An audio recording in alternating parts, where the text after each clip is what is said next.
Kumilos ka ng ganito, nakakahiya ka. Umayos ka nga. Dapat ganito ka.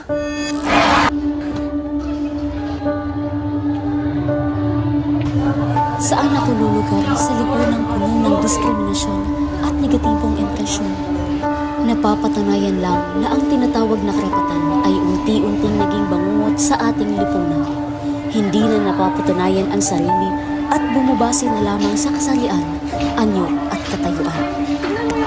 Pang lalaki. Malang nasuklay. Nalilimitahan na ang presyo ng kapayapaan sa modernong panahon na umabot na sa puntong nawalan na ng silbi ang konsepto ng karapatang pantao sa kasalukuyan. Ako nga, gusto ko pulis. Ano? Magpupulis ka? Babae nga, hindi ka magtatagal. Tingnan mo yung katawan mo, ang liit mo. Atras ka doon. Bilang kabataan sa ika-21 siglo, hahayaan pa ba nating maging sugat ito sa ating mga pangarap?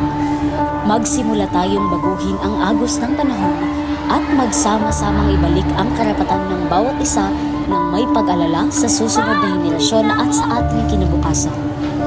Dahil ako, ikaw, tayo, ang nakakaalam na ang karapatan ay susi sa ating pangkalahatang kapayapaan.